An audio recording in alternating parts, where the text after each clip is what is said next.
Assalamualaikum warahmatullahi. Hai korang. Hari ni saya nak share pasal introvert dan extrovert. Korang tahu apakah itu introvert dan extrovert?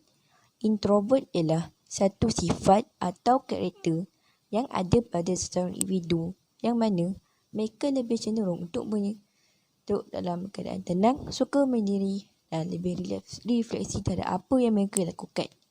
Individu yang ada sifat introvert ini juga cenderung untuk menjauhi interaksi dengan hal-hal baru seperti berbual dengan orang lain. Selain itu, individu yang ada sifat introvert ini cenderung untuk melakukan perbuatan yang berbentuk soliter, yang mana perbuatan itu dapat dilakukan tanpa bantuan orang lain. Kegiatan tersebut seperti membaca buku, menulis dan sebagainya. Ciri-ciri introvert. Pertama, mereka seorang yang pendiam dan suka menyendiri. Kedua, mereka akan bahasa cepat rimas jika berada dalam keramaian. Dan yang ketiga, mereka hanya sentiasa dikelilingi dengan kawan rapat sahaja. Extrovert pula ialah sifat yang berlawanan dengan sifat introvert. Jika introvert lebih senang untuk menyendiri dan tidak bergaul dengan orang lain, extrovert pula lebih menyukai lingkungan yang interaktif.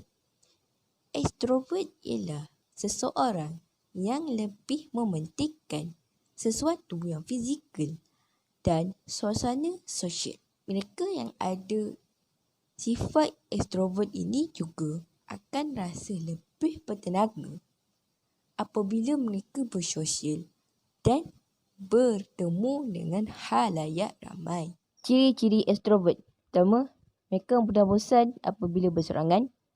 Kedua, mereka selalu bersemangat dan berkeyakinan dalam setiap apa yang mereka lakukan. Dan yang ketiga ialah mereka pandai berinteraksi dan bersosial dengan khalayak ramai.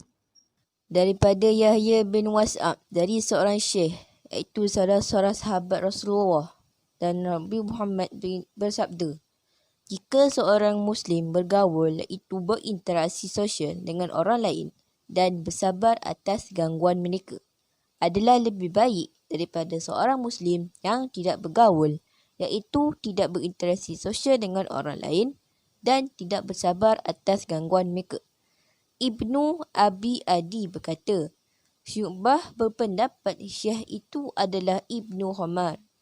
Hadis riwayat Tirmizi.